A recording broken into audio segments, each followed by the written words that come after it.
Good evening.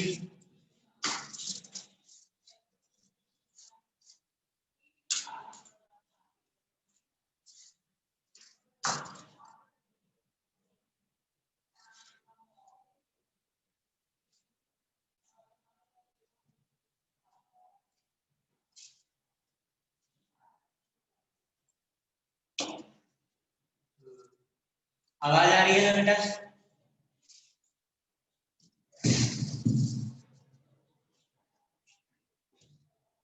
Okay, तो चलिए हमें स्टार्ट करना है वेक्टर, है ना? क्या स्टार्ट करेंगे? वेक्टर।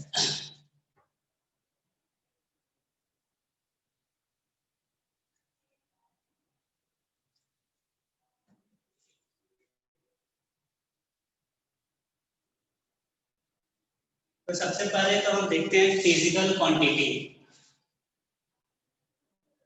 फिजिकल क्वांटिटी पता होगा, फिजिकल क्वांटिटी किसको बोलते हैं, है ना? फिजिकल क्वांटिटी किसको बोलते हैं?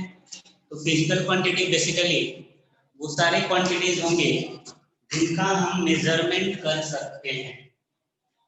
फिजिक्स में किसी भी क्वांटिटी को जिसका आप मेजरमेंट कर सकते हो उसे हम फिजिकल क्वांटिटी बोलते हैं। उसे हम फिजिकल क्वांटिटी बोलते हैं।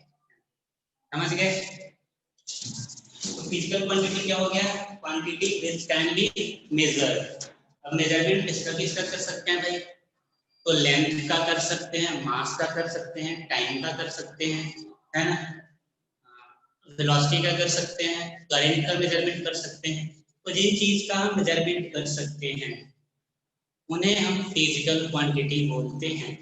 मेजरमेंट किसका नहीं करेंगे? तो मेजरमेंट नहीं कर पाते हम लोग, तुम कितना खुश हो, इसका मुझे मेजरमेंट कर पाते हो क्या? नहीं, है ना?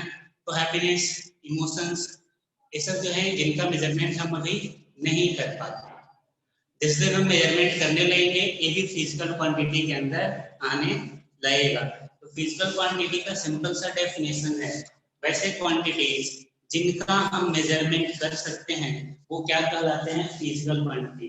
फिजिकल क्वांटिटी में तुमने पढ़ा होगा, एक तो होता है फंडामेंटल फिजिकल क्वांटिटी और दूसरा होता है डिराइव्ड फिजिकल क्वांटिटी, है ना? तो वो सब कोई यूनिट एंड डायमेंशंस में थे, तो हम जाएंगे फर्दर। हम फिजिकल क्वांटिटी को क्लासिफाई करते हैं,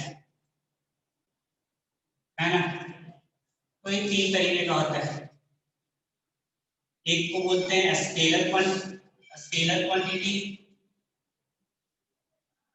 है ना?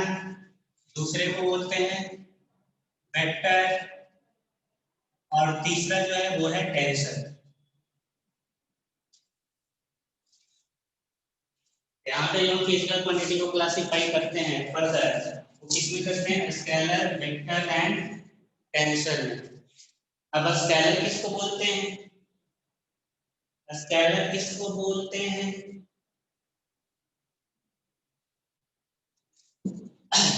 तो देखो, अब यहाँ पे जब हम क्लासिफाई करते हैं तो कुछ फिजिकल क्वांटिटी ऐसे हैं जिन्हें डिफाइन करने के लिए सिर्फ मैग्नीट्यूड की जरूरत होती है, लेकिन कुछ फिजिकल क्वांटिटी ऐसे हैं जिनको डिफाइन करने के लिए मैग्नीट्यूड के साथ साथ डायरेक्शन की भी जरूरत होती है।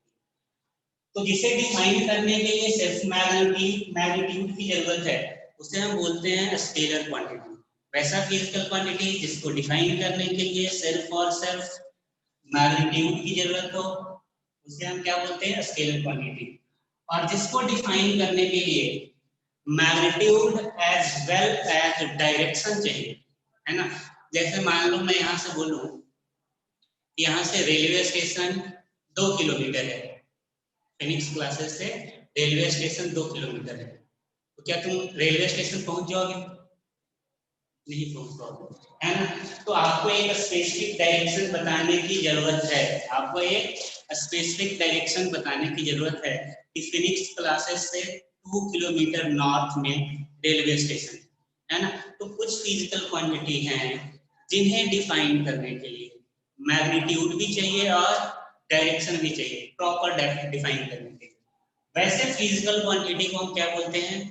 Vector quantity. वैसे फिजिकल क्वांटिटी को क्या बोलते हैं? Vector quantity. तीसरा है टेंसर, ये आपके सिलेबस में नहीं है, डेफिनेशन सिर्फ समझ लो। टेंशन क्वांटिटी एक अलग टाइप का फिजिकल क्वांटिटी है। जनरली हम जो पढ़ते हैं टेंशन क्वांटिटी को वो थोड़ा स्केलर मान के पढ़ लेते हैं, है ना। इसमें क्या होता है कि फिजिकल क्वांटिटी के स्पेसिफिक डायरेक्शन में स्पेसिफिक मैग्नीट्यूड होता है। टेंशन क्वांटिटी में क्या होता है, किसी भी फिजिकल क्वांटिटी के अगर स्पेसिफिक डायरेक्शन में स्पेसिफिक मैग्नीट्यूड हो तब हम ऐसे फिजिकल क्वांटिटी को बोलते हैं टेंसर क्वांटिटी। क्लियर है। तो सबसे पहले स्केलर का डेफिनेशन लिख लीजिए। पहला लिखिए स्केलर क्वांटिटी। स्केलर क्वांटिटी है ना, स्केलर क्वांटिटी।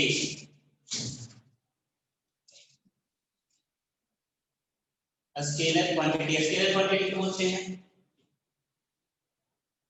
देखिए quantity which has quantity which has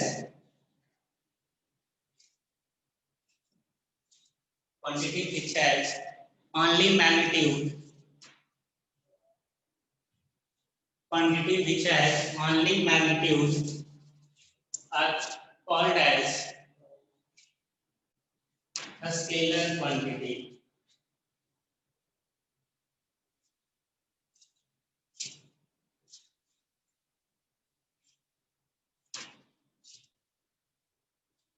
For example,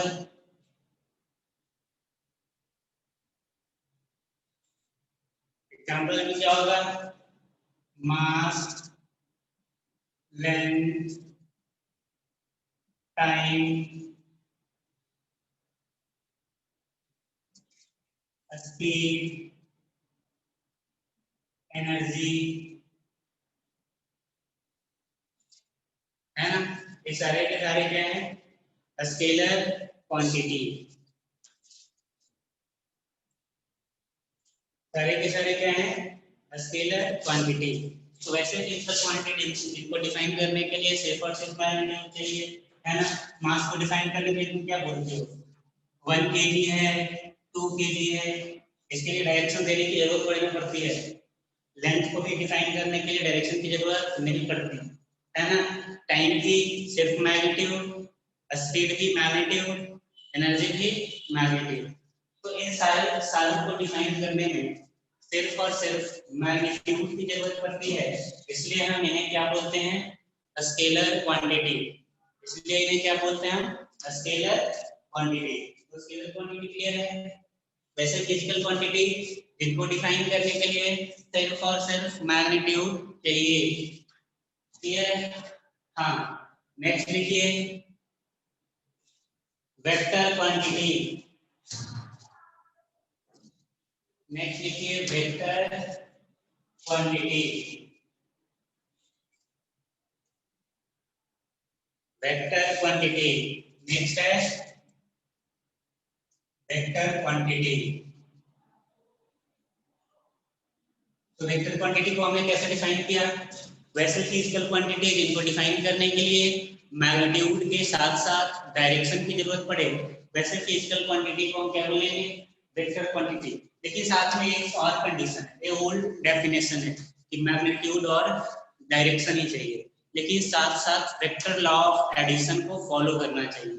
अगर वेक्टर लॉ ऑफ एडिशन को फॉलो नहीं करेगा, है ना, तो वो वापस स्केलर बन जाएगा। ठीक है। स्केलर क्वांटिटी जो होता है वो सिंपल अलजेब्रा फॉलो करता है ना। यानी कि स्केलर क्वांटिटी में 2 + 2 = 4 ही होता है।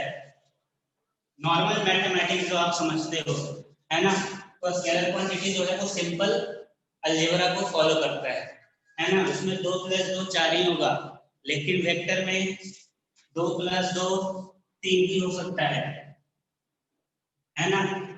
देखेंगे आगे चल के, क्योंकि यहाँ पे डायरेक्शन भी रोल प्ले करता है, किसमें, वेक्टर क्वांटिटी में, है ना। तो लिखिए vector quantity,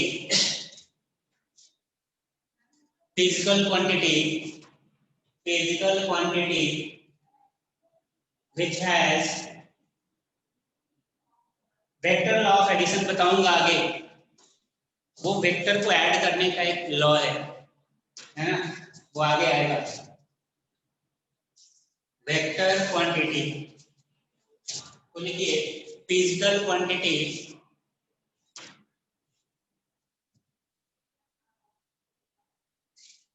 which has physical quantity which has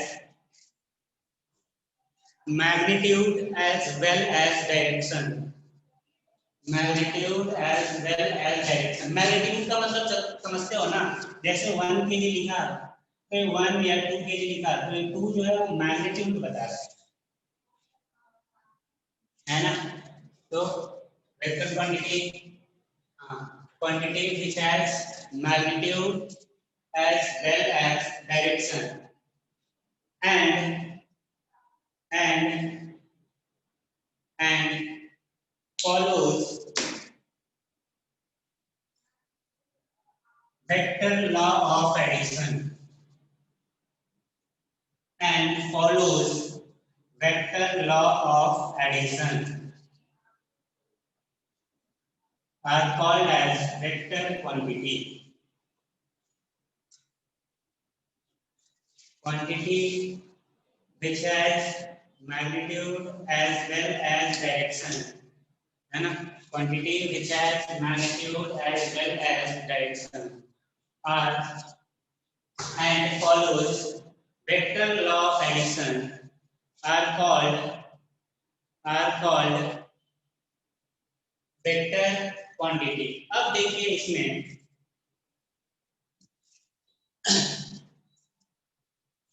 for example में क्या क्या आ जाएगा।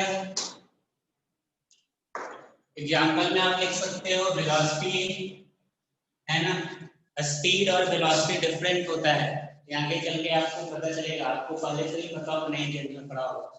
Velocity, acceleration, force, momentum,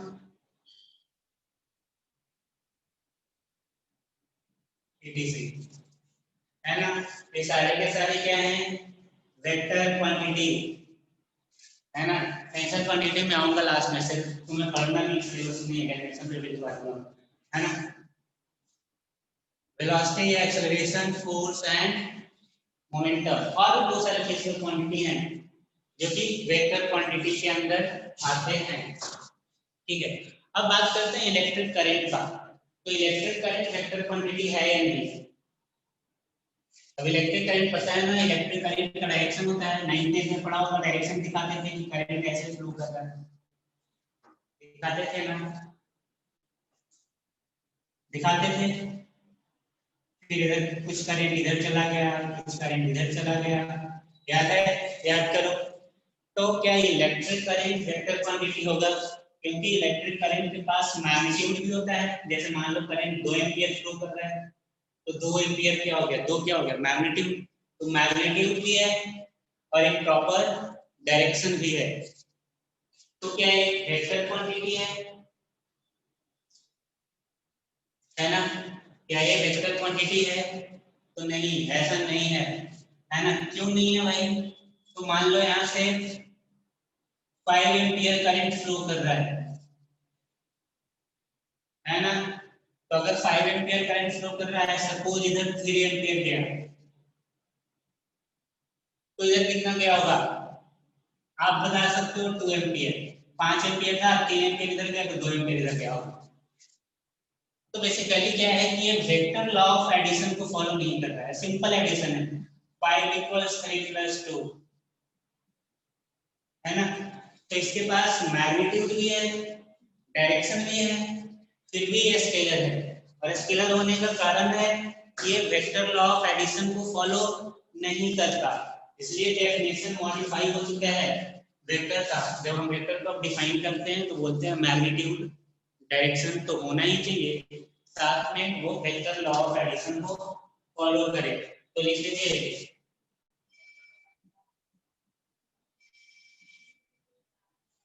note करके लिख लीजिए, electric current electric current has electric current has both electric current has both magnitude as well as both magnitude as well as direction. Electric current has both magnitude as well as direction.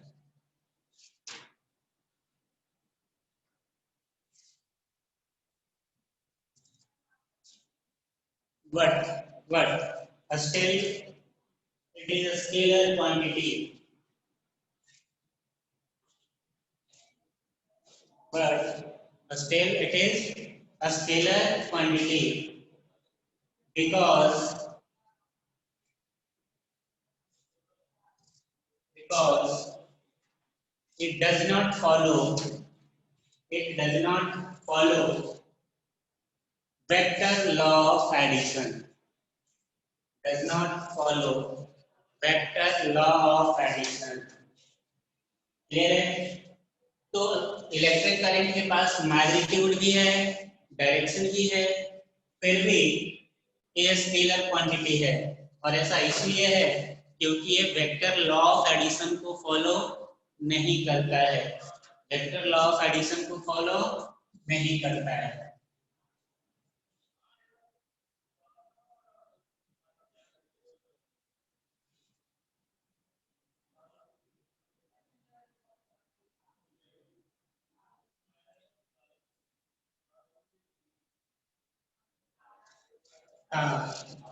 Next देखिए,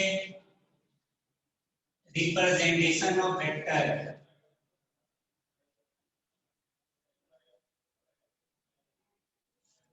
representation of vector.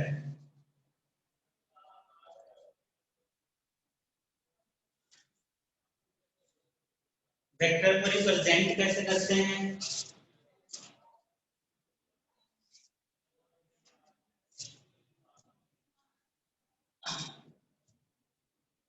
तो इसका जो symbolic representation होगा, है ना, symbolic representation देखोगे तो मान लो कोई है वेक्टर ए, तो वेक्टर ए को हम लिखते हैं इस तरीके से,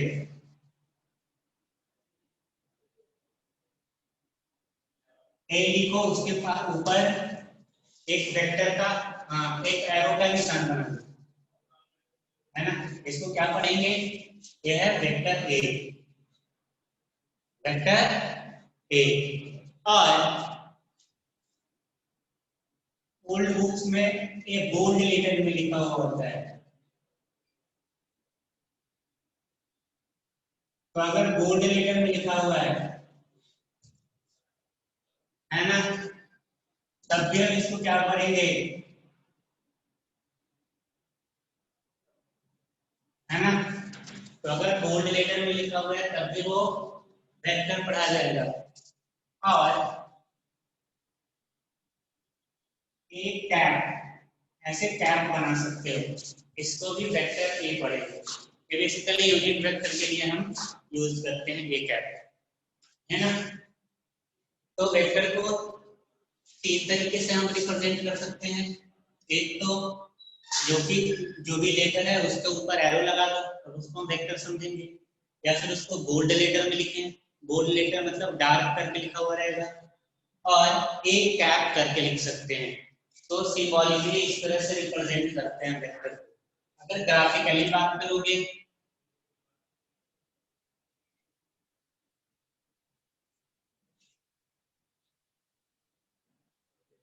तो ग्राफिकली हम रिप्रेजेंट करते हैं एरो से,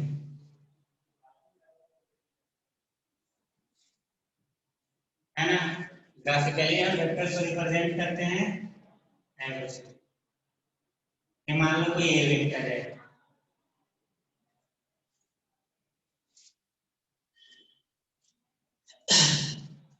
इसको बोलते हैं हेड,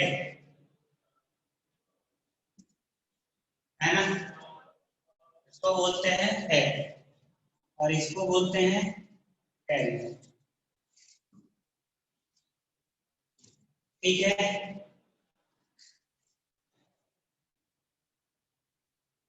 और ये जो लेंथ है इसका,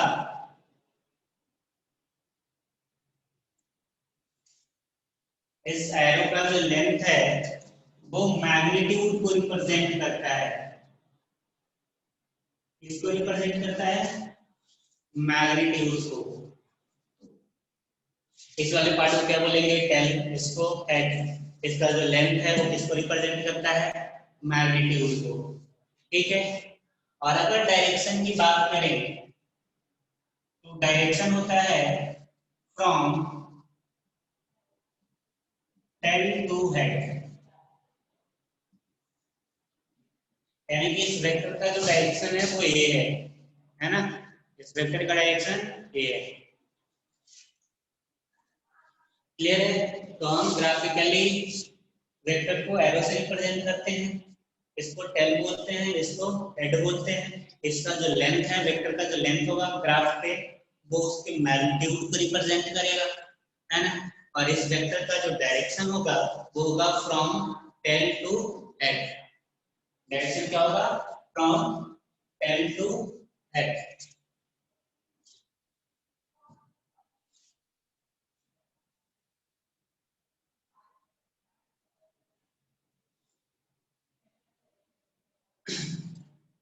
चलिए, क्लियर है? आगे चलते हैं।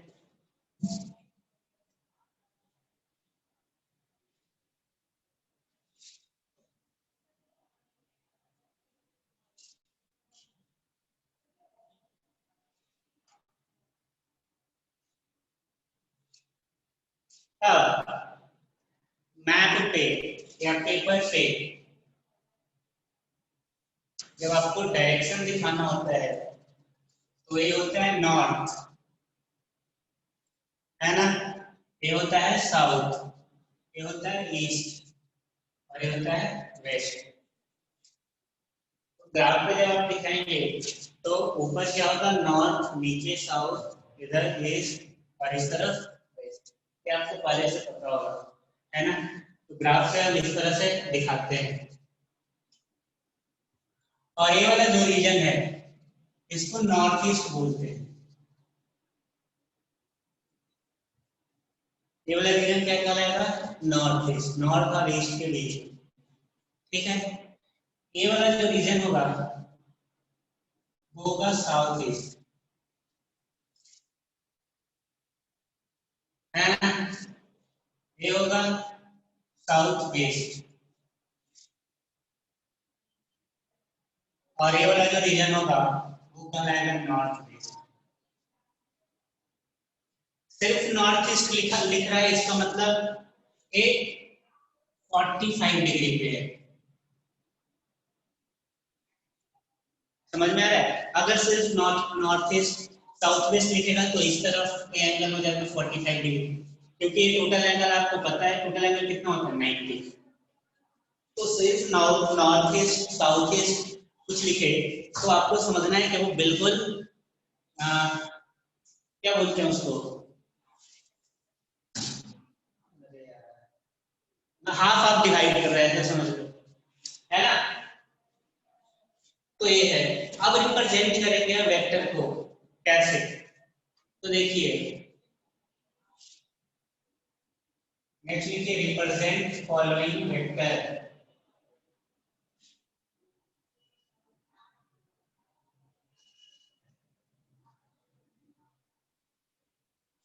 रिप्रेजेंट फॉलोइंग वेक्टर, है ना? लिखिए रिप्रेजेंट फॉलोइंग वेक्टर। क्लियर है? डायरेक्शन समझ में आ गया? तो ये था डायरेक्शन।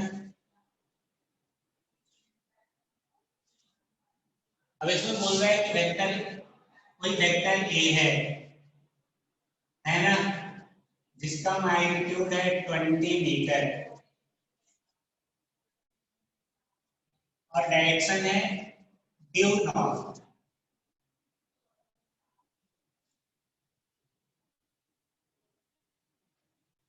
दूसरा वेक्टर है पी वेक्टर, है ना। इसका मैग्नीट्यूड है 10 मीटर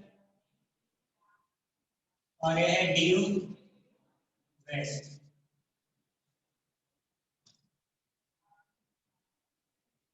तीसरा है कोई वेक्टर मान लो आर वेक्टर, यह है 15 न्यूटन।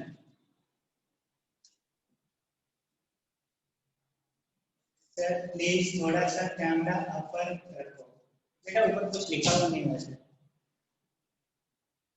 रिप्रेजेंट फॉलोइंग वेक्टर, हाँ मान लो आ रहा है और ये है नॉर्थ ईस्ट। फोर्स कोई भी वेक्टर मान लो, बी वेक्टर मान लेते हैं, सही है। यह है 12 metre per second square. Unit कुछ भी हो सकता है, बस ये वेक्टर होना चाहिए, है ना। तो यहाँ पे 20 मीटर लिखा हुआ और वेक्टर लिख रहा है, इसका मतलब है डिस्प्लेसमेंट है ना। यहाँ पे न्यूटन लिख रहा है, इसका मतलब है फोर्स है ना। यहाँ पे मीटर पर सेकेंड स्क्वायर लिख रहा है, मतलब एक्सेलरेशन है ना। 30 डिग्री नॉर्थ ऑफ ईस्ट।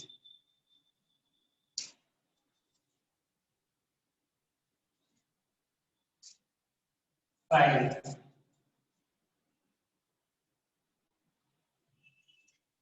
सी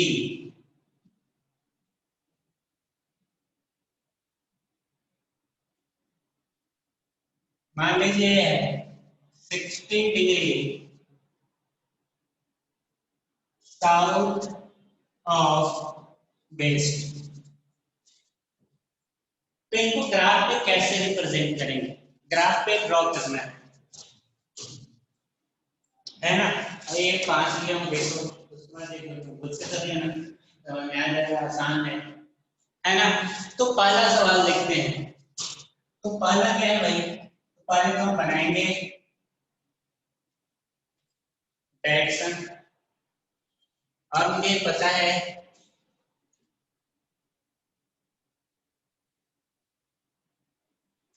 ये है नॉर्थ, ये है ईस्ट, साउथ। तो पहला वेक्टर है जो इसका मैग्नीट्यूड कितना है 20 मीटर। तो हमने एक वेक्टर बनाया और डायरेक्शन क्या है नॉर्थ डायरेक्शन। तो नॉर्थ डायरेक्शन है, इसका मतलब वेक्टर इस लाइन पे रहेगा और इसे ड्रॉ करेंगे,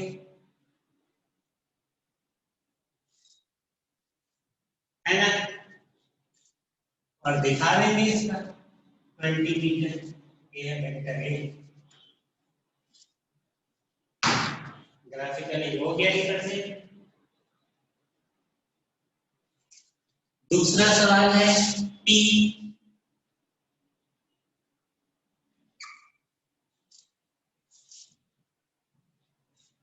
है ना। ये है नॉर्थ और ये है ईस्ट। दूसरा सवाल क्या बोल रहा है, अच्छा दूसरा वाला वेस्ट में वही नहीं बचा। हाँ तो दूसरा सवाल देखिए, ये नॉर्थ वेस्ट ईस्ट साउथ, है ना। अब ये जो दूसरा है पी वेक्टर, लेंथ क्या है 10 मीटर, तो 10 मीटर और डायरेक्शन क्या है वेस्ट, तो वेस्ट की डायरेक्शन बना, ये आ गया वेक्टर, है ना। और ये क्या कहलाएगा पी वेक्टर। अब देखिए आइडियली, है ना, पहला वेक्टर था ए, उसका मैग्नीट्यूड था 20, दूसरा वेक्टर है पी और उसका मैग्नीट्यूड है 10, ठीक है। अगर आप एक ही ग्राफ पे बना रहे हो, अगर आप एक ही ग्राफ पे बना रहे हो, जैसे पहला वेक्टर मैंने इसी पे दिखाया ए वेक्टर, ये है ए वेक्टर, है ना। और इसी इसी पे हम दूसरा वेक्टर भी दिखाना चाह रहे हैं पी, तो पी किधर आएगा, इस साइड से आएगा, ये हो गया पी वेक्टर। तो उसमें ख्याल क्या रखना है, ख्याल रखना है कि ए वेक्टर का मैग्नीट्यूड जो था वो था 20 और दूसरा जो पी वेक्टर है उसका मैग्नीट्यूड है 10, यानी कि पहले वाले का जो मैग्नीट्यूड है वो दूसरे वाले से 2 टाइम्स। और हमने इसके पहले आपको बताया था कि जो लेंथ ऑफ वेक्टर है, इसका जो लेंथ है वो मैग्नीट्यूड को रिप्रेजेंट करता है। इसको रिप्रेजेंट करता है मैग्नीट्यूड को।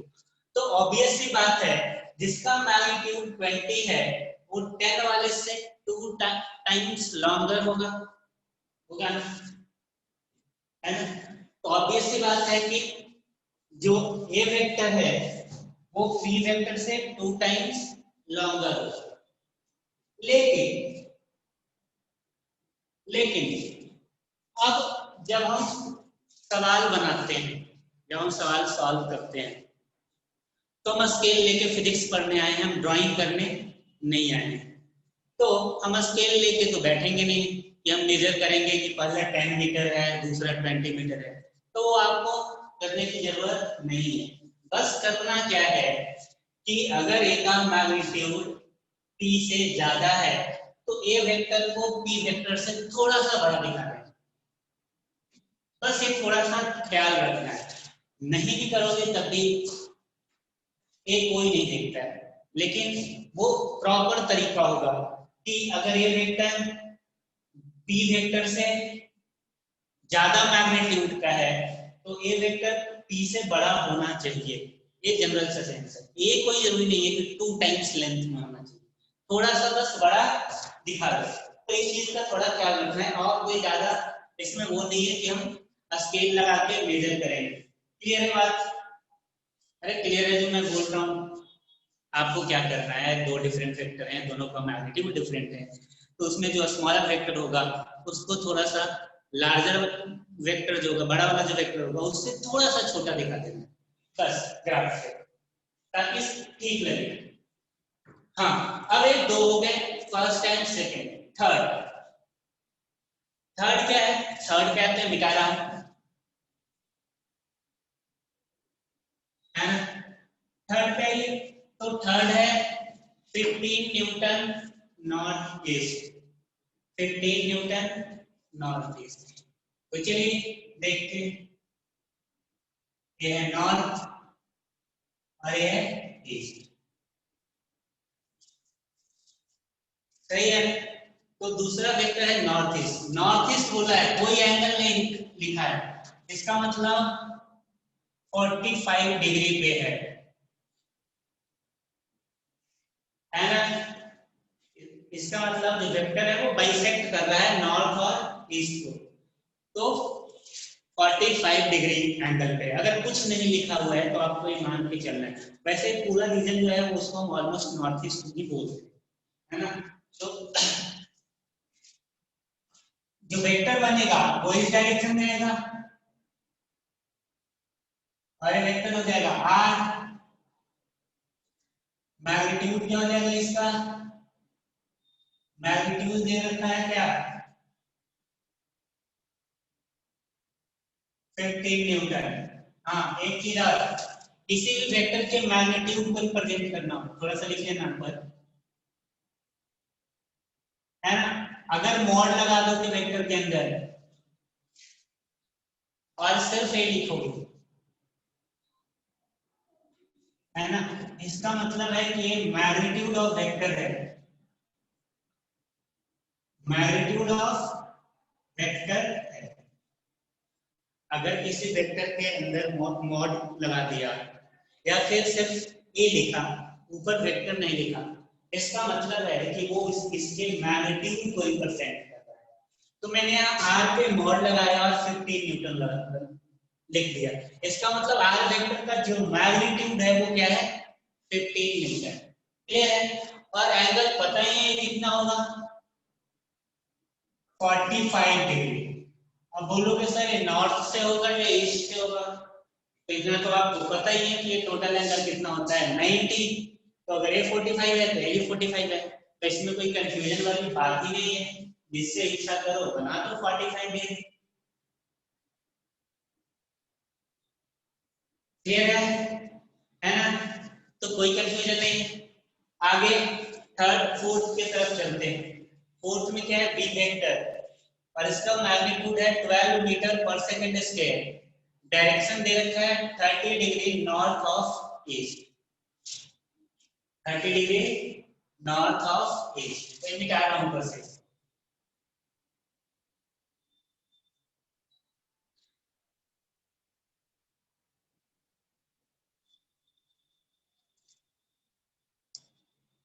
अब देखिए fourth, north, east, south, west. क्या बोल रहा है, 12 metre per second square, 30 degree north of east. तो इतना तो पता है नॉर्थ और ईस्ट के बीच में आने वाला है। तो नॉर्थ है ऊपर, है ना, और ईस्ट है ए, यानी कि वेक्टर इसी में आएगा फर्स्ट क्वाड्रेंट में। वेक्टर किसमें आने वाला है, फर्स्ट। 45 डिग्री नहीं होगा तो एंगल दे रखा होगा ना, सिर्फ नॉर्थ ईस्ट लिख रहा है तो ऑब्वियस है कि 45 डिग्री पे है। नहीं लिख रहा है तो उसको इस तरीके से लिखना पड़ेगा ना, 30 डिग्री नॉर्थ ऑफ ईस्ट या साउथ ऑफ ईस्ट जैसे लिखे। तो सवाल में देखिए 12 मीटर पर सेकंड स्क्वायर मैग्नीट्यूड है, डायरेक्शन क्या है 30 डिग्री नॉर्थ ऑफ ईस्ट। तो जब नॉर्थ ऑफ ईस्ट की बात करेंगे तो ध्यान से इसको पढ़ो, नॉर्थ ऑफ ईस्ट, इसका मतलब क्या हुआ, नॉर्थ है ईस्ट का, यही बोल रहा है ना, 30 डिग्री नॉर्थ है किसके, ईस्ट के, यही पढ़ेंगे ना यार। इसका मतलब ये हो गया ईस्ट, और ईस्ट से बोल रहा है कि नॉर्थ की तरफ कितना 30 डिग्री, यानी कि जो एंगल बनेगा वो कहां से बनेगा, यहां से बनेगा। समझ में आया? और ये हो गया बी वेक्टर, इसका मैग्नीट्यूड है 12।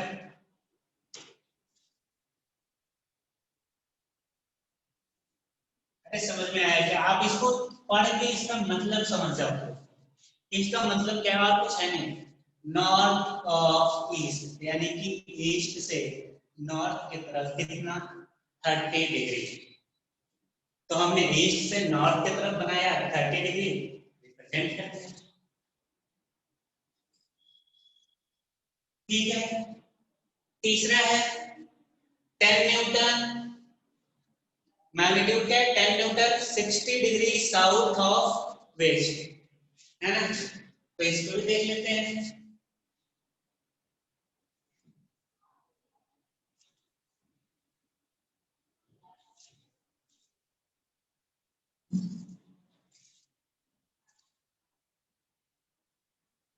हाँ, तो ए हो गया, ए हो गया,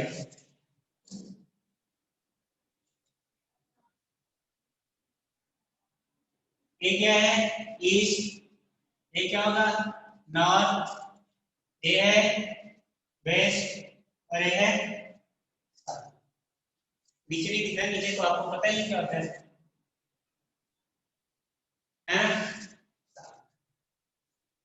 अब ध्यान से पढ़िए, मैग्नीट्यूड तो 10 न्यूटन है, डायरेक्शन की बात करते हैं हम, तो है 60 डिग्री साउथ ऑफ वेस्ट, यानी कि वेस्ट से साउथ की तरफ कितना 60 डिग्री।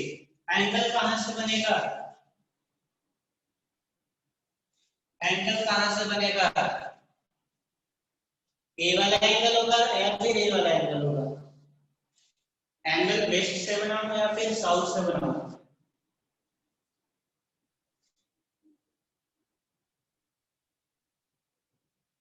वेस्ट से, है ना? तो साउथ ऑफ वेस्ट यानी कि वेस्ट के साउथ में, तो वेस्ट है, यहां से एंगल जाएगा 60 डिग्री, और ये है बी वेक्टर, इसका मैग्नीट्यूड है 10।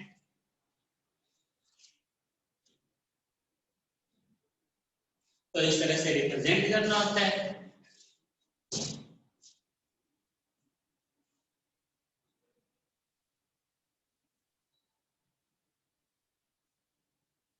क्लियर?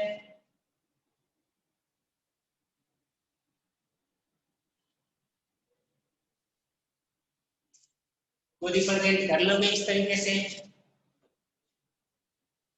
एक दो तुम बनाओ, दो सवाल लेता हूं मैं, तुम बनाओ, उसके बाद मैं बना लूंगा, मैच कर लेना। अगर सही है इसका मतलब समझ में आ गया।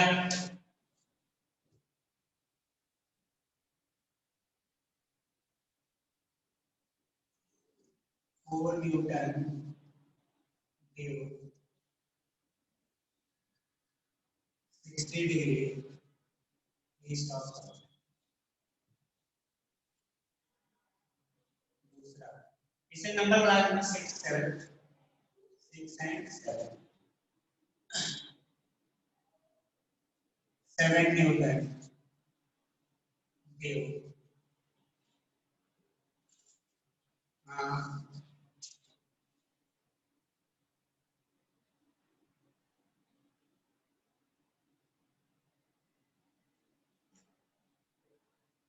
70 डिग्री वेस्ट ऑफ साउथ।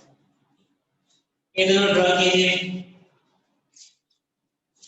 ये दोनों ड्रॉ हो गया आपसे, इसका मतलब आपको समझ में आ गया क्या?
हो गया?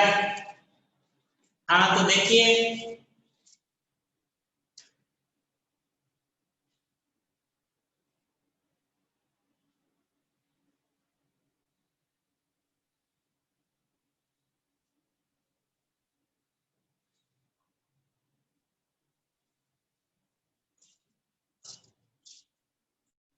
First 4 Newton due east of south.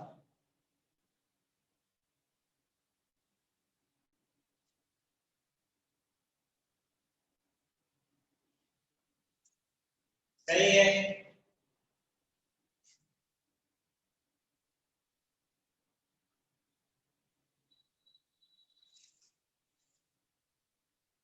ठीक है, ये हो गया नॉर्थ, ये हो गया साउथ, ये हो गया ईस्ट, ये हो गया वेस्ट।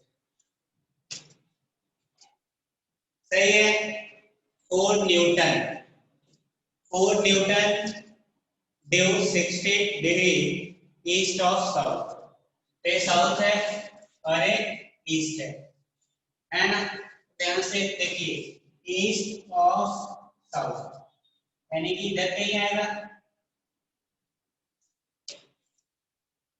सही है? 4 न्यूटन। एंगल किससे बनाऊं?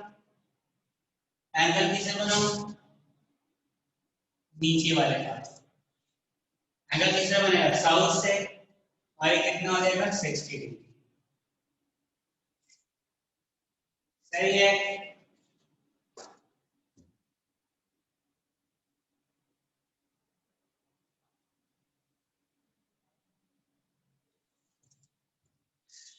है ना। अब ये क्या हो गया, नॉर्थ साउथ ईस्ट वेस्ट। सही है। अब है 7 डिग्री, हाँ sorry 7 Newton 70 degree west of south.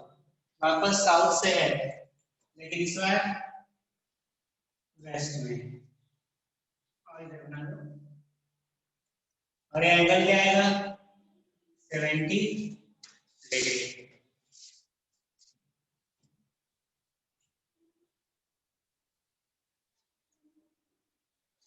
Clear है।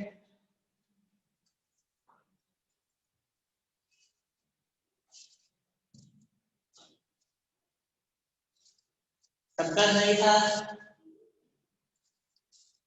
हाँ चलिए,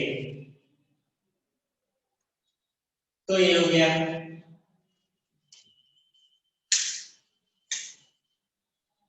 हाँ अब आगे चलें। अब वेक्टर के बहुत सारे टाइप्स होते हैं, वो सब बाद में पढ़ेंगे।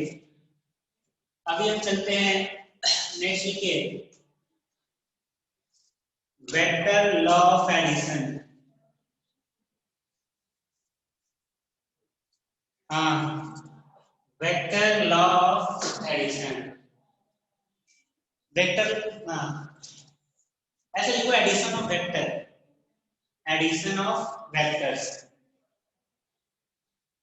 Addition of vectors.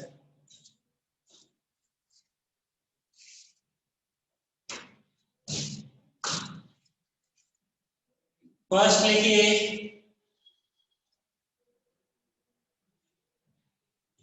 फर्स्ट है triangle law of addition, triangle law of addition.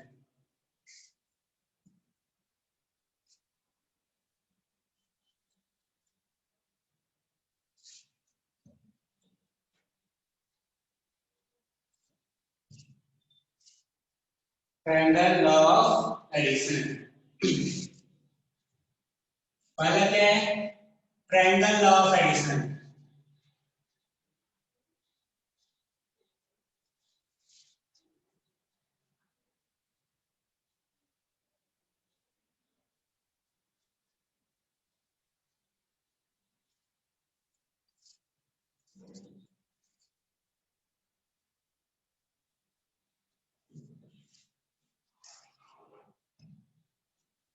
Triangle law of addition, हाँ देखिए ट्रायंगल लॉ ऑफ एडिशन क्या है ना। तो triangle law of addition basically हम यूज करते हैं दो वेक्टर्स को ऐड करने के लिए, है ना। किसके लिए यूज करते हैं, दो वेक्टर्स को ये ऐड करने के लिए। तो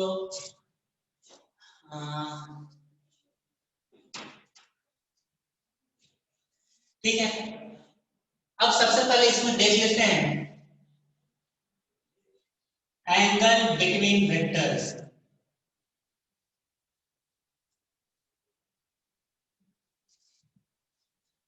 सबसे पहले क्या देखेंगे इसमें, एंगल बिटवीन वेक्टर्स, क्योंकि वो समझ में आना चाहिए तभी हम एडिशन कर सकते हैं।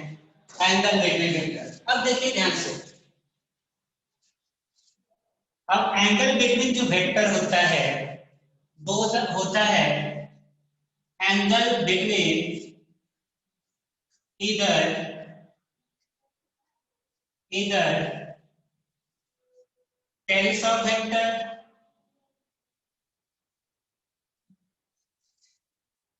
है ना, टेल्स ऑफ वेक्टर, और बिटवीन हेड्स ऑफ वेक्टर। सही है।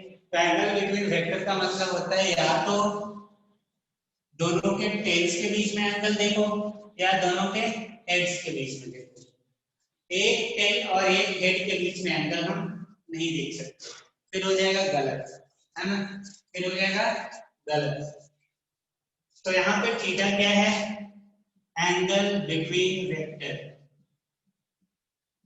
Angle between vectors. तो लिख लीजिए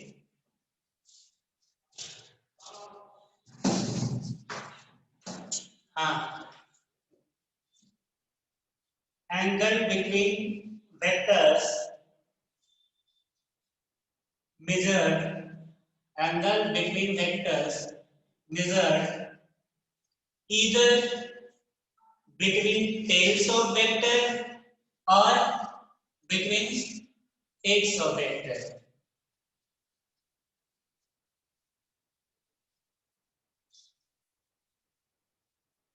है ना? Either between tails of vector or between heads of vector. Angle between vectors जो है वो हम डिफाइन करते हैं या तो दोनों वेक्टर्स के टेल्स के बीच का एंगल या दोनों के हेड्स के बीच का एंगल। टेल और हेड के बीच का एंगल नहीं। जैसे मान लो ये कोई वेक्टर है,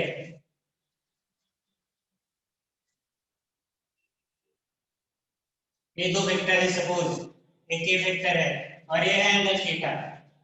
तो थीटा जो है वो एंगल बिटवीन वेक्टर नहीं है,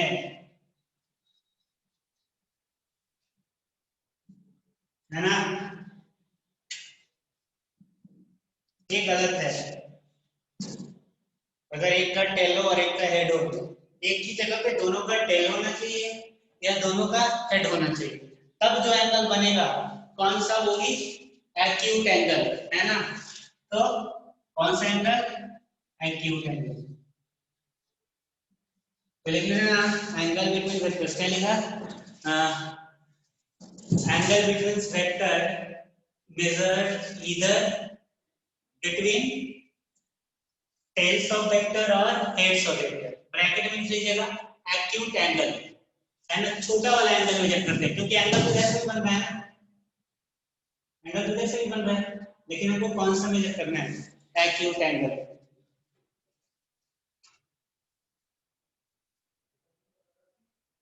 क्लियर है? तो ये हो गया, सही है। अब देखिए, अब एक का कर लेते हैं, आगे कर लेंगे। ओके, ऐसे आगे अगले क्लास में करेंगे। यहाँ तक सब कुछ क्लियर रहना चाहिए। यहाँ तक कोई दिक्कत है किसी भी चीज में समझने में? बोलिए। नहीं। ओके, अब नेक्स्ट क्लास में करेंगे आगे वेक्टर एडिशन।